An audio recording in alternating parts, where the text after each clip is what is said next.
안녕하세요. 시청자 여러분. 이서준 TV입니다. 오늘은 북한 최고 지도부 상황과 기습 남침에 대한 이야기를 해볼까 하는데요. 요 근래 북한 소식들을 보면 전과는 확연히 다른 모습이 아주 눈에 확 띄는데요. 무슨 말이냐면 그건 바로 북한의 최고 지도자 김정은의 옆에 서 있는 작고 아담한 여성이 사진에 포착되어서입니다. 얼핏 보면 그의 부인 리설주 같아 보이다가도 키가 작고 몸이 통통한 게 부인은 아닌 게 확실히 눈에 들어오죠. 얼굴은 엄마를 닮고 체형은 아빠를 닮은 이 아이는 바로 김정은의 둘째 딸 김주애입니다. 최근 보도방송을 통해 둘째 딸이 급부상하고 자주 등장하는데 참 의아해하지 않을 수 없습니다. 왜냐하면 이 아이가 고작 10살인 김정은의 장녀로서 김정은이 자신이 시찰하는 장소에 데리고 다니며 자주 알리고 있으며 또 어떤 때는 아주 고령의 군인 장성이 그 딸에게 깍듯이 인사를 하며 대하는 것을 보니 더욱 많은 의혹이 생깁니다. 왜 그럴까요? 이것은 아마도 이런 일련의 상황들을 추측컨대 김정은이 건강에 심각한 이상이 발견됐거나 아니면 자신과 가족의 앞날에 대해 몹시 불안을 느끼고 미리 대비하기 위한 행동으로 보입니다. 혹시라도 건강에 급작스러운 이상이 생겨 자신이 직접 통치할 수 없을 때 수렴 청정을 하기 위한 포석일 수도 있고, 또 한 가지는 북한의 경제사정 악화와 지도층과 군 수뇌부의 충성도가 예전만큼 같지 않다고 느껴서 자신이 저지른 과거 행적, 여러분도 아시겠죠? 김정은이 그 고모부를 비롯한 대규모 정적제거한 사고가 있었습니다. 그러한 과거 행적을 떠올리며 불안을 느끼는 겁니다. 그래서 자신의 가족에 병고가 생길까봐 그런 보호 차원에서 미리 후계자로 지목하여 우상 숭배하게 하려는 의도가 다분합니다. 또 다른 이유를 대자면 어린 딸을 앞세워서 혹시라도 이 군 수뇌부에서 불만을 가진 자를 선별해서 미리 처단을 할 목적도 있는 것 같습니다. 그렇지 않고서야 어찌 39세의 나이에 벌써 10살도 안 된 딸을 데리고 다니며 정치활동을 하게 만든 이유가 있을 수 있을까요? 여러분들은 납득하실 수 있나요? 이번엔 건강을 한번 살펴볼 텐데요. 김정은은 키가 168cm 내외이고 체중이 무려 120kg이나 나갑니다. 전형적인 고도 비만이며 거기에 가족력인 심장질환과 뇌혈관 질환을 가지고 있습니다. 수시로 오픈된 자리에서 백두혈통을 자랑하는 그의 조부 김일성은 82세의 나이로 급성 심장 발작으로 사망을 했고요. 그의 아버지인 김정일 역시 살면서 뇌졸중을 앓고 그리고 나서 69세의 나이로 급성 심근경색으로 사망했다고 나옵니다. 이런 집안 내력으로 봤을 때 평소 심장이 좋지 않고 고도 비만으로 심혈관 질환과 또한 담배를 피는 모습이 나오는데 그 담배로 인한 뇌질환 그리고 당뇨병과 같은 성인병에 더욱 위험한 상태라고 할 수 있습니다. 보통 일반인이 봐도 이렇게 느끼겠죠. 특히 유전병인 심장질환, 즉 심근경색은 언제든지 심장마비를 일으켜서 급작스럽게 죽을 수 있는 위험한 병입니다. 이번에는 가족관계를 알아보도록 하겠습니다. 가계도를 보면 그 이복형 김정남이 있고 동생 김정철이 있었지만 이복형은 얼마 전에 피살됐고 그 다음에 그 동생 김정철은 행방이 베일에 쌓여 있습니다. 어떻게 살고 있는지조차 잘 알려지지 않고요. 그리고 자신이 최측근인 비서로서 행동했던 그 여동생 김여정이 있는데 이 직책이 노동당 고위 간부이지만 전갑에서 최근에는 거리를 두고 자기 딸을 내세우는 걸 보면 과거 자신의 고모 김영희 남편 즉 고모부죠. 고모부 장성택의 배신에 크게 느낀 바가 있었을 것입니다. 그래서 가까운 형제 자매들을 거리를 두고 자신의 친자식을 내세우는 것 같습니다. 믿을 게 자식밖에 없다는 거죠. 아마 그 처의 입김도 작용하지 않을까 싶습니다.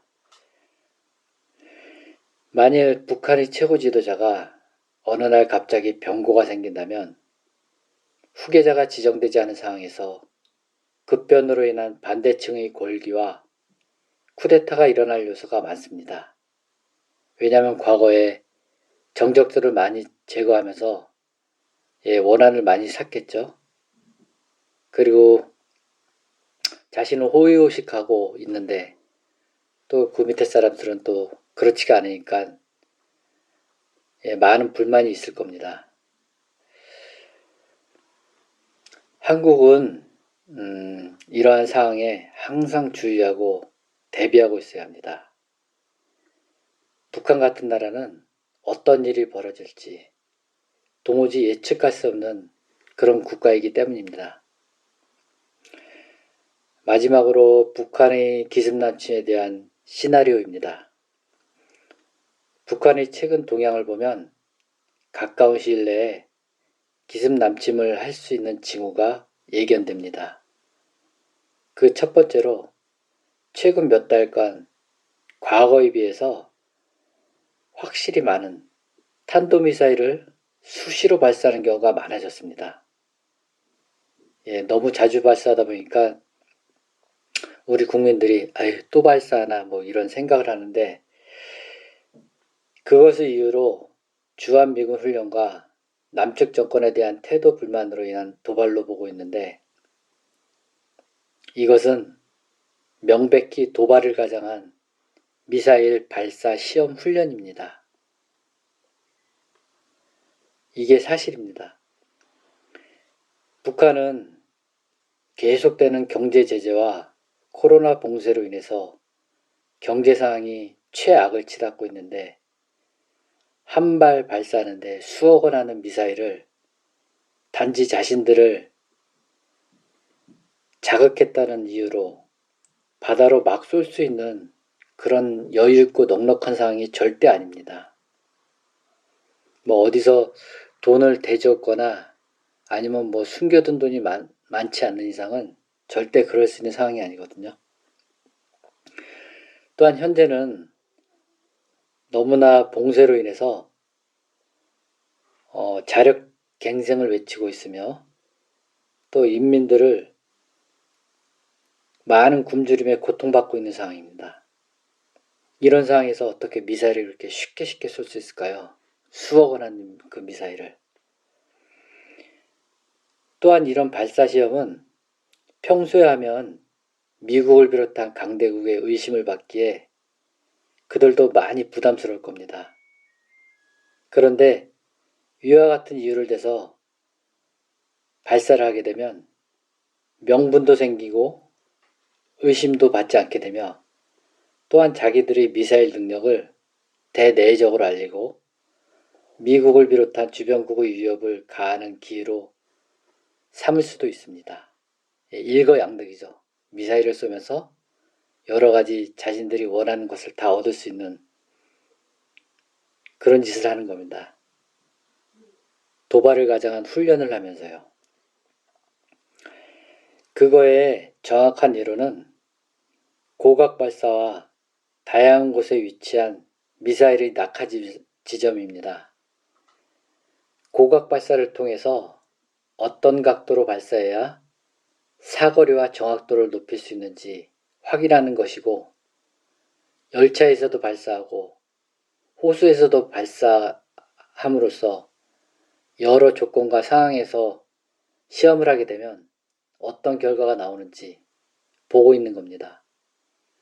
또 일본 열도를 관통하면서 어떤 반응이 나오냐 떠보는 거고, 또 미국이 어떤 대응을 하는지를 다각도로 검토하는 겁니다.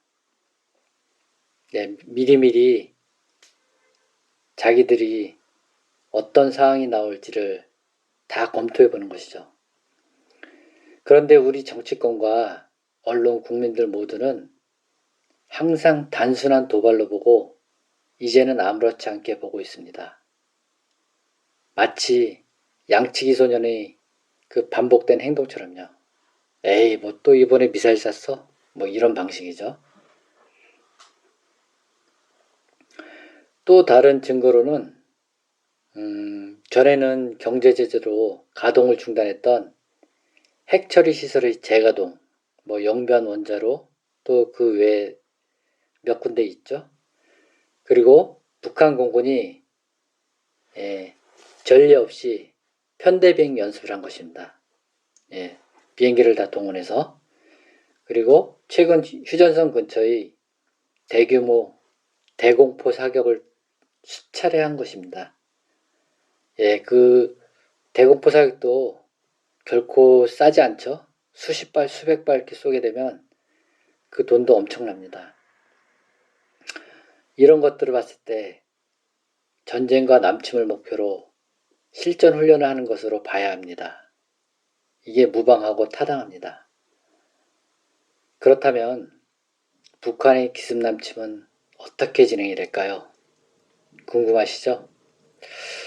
그것은 북한에서 미사일을 우리 쪽으로 쏘거나 전투기를 띄우고 탱크로 진군하고 대공포를 쏘면서 침투하는 그런 방식은 아닐 겁니다. 왜냐하면 말이죠. 그런 군사행동은 매우 위험한데 그 즉시 우리 정예 국군과 주한미군 그리고 괌에 있는 미국의 최신의 전투기, 폭격기, 항공모함 그런 최신의 무기들의 공격을 받게 됩니다. 거기에 대해 일본에 주둔한 또 항공모함과 주일 미군의 전력들도 끌어올 수가 있죠. 그런 공격을 받게 되면 북한 지도부는 초죽음이 될 것이고 북한 전체가 불바다가 될 것임을 그들도 모르지 않을 것입니다. 그래서 무모하게 그렇게 눈에 보이게 공격해오진 않을 것이고요. 그럼 어떤 남침이냐 하면 가장 먼저 남한의 혼란을 조장하는 것입니다. 저들은 이 남한이 각종 시위, 정쟁, 그리고 각종 갈등을 부추겨 아주 사회를 혼란스럽게 만듭니다. 그 다음에 저들의 사이버 군대가 우리 인터넷망을 교란시키고 차단시키며 에너지망, 도로망, 전력망, 군사방공망, 금융망 등의 해킹을 시도해서 인터넷과 통신을 비롯해서 국가기관망을 통제하여 사용 못하게 할 것입니다.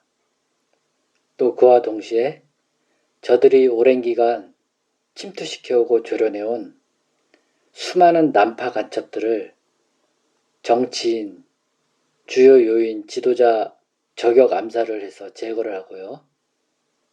그리고 각종 국가기관망의 설비들에 접근해서 파괴를 시도하고 건물과 도로 파괴, 산불 등으로 극심한 혼란을 유도할 겁니다. 그리고 최종적으로 3가지 방식으로 군인들을 침투시킬 건데요. 그 첫 번째가 그동안 계속 작업해온 수많은 땅굴을 통해서 국군복으로 위장한 인민군들을 침투시킵니다. 두 번째가 잠수함과 수륙 양용함을 이용해서 야간에 해안으로 침투시킬 것이고, 마지막으로 휴전선의 철책을 뚫어서 지상으로 군병력을 침투시킬 것입니다. 아마도 땅굴로 침투하는 북한의 최정예 부대가 먼저 목표물들을 접수 타격하고, 그 다음에 해안과 철책을 통해 다음 침투조들을 위해서 경로 확보와 안전에 도움을 줄 것입니다. 이런 방식으로 단기간에 침투해서 국군과 교전이 벌어질 것이고, 인민군들은 우리 군과 똑같이 입어서 혼동을 줄 것입니다. 얼핏 겉들어가서 모를 것이에요. 그리고 아마 간첩들은 군인들과는 다르게 우리나라의 경찰들을 상대할 겁니다. 북한이 이런 방식으로 해야 미국의 직접적인 북한에 대한 폭격과 공격을 피하고 저들의 목표를 성취하게 할 것입니다. 그동안 암암리의 수많은 간첩들이 전방위적으로 남한에서 활동해 오다가 인민군들과 같이 뭉쳐서 순식간에 기습을 하고 동조를 해 우리 한국을 커다란 혼란에 빠뜨릴 가능성이 매우 높습니다. 남침은 제가 볼 때 아마도 중국의 그 대미 무력 시위와 중국이 미국에 많이 도발을 하려고 하는 거죠.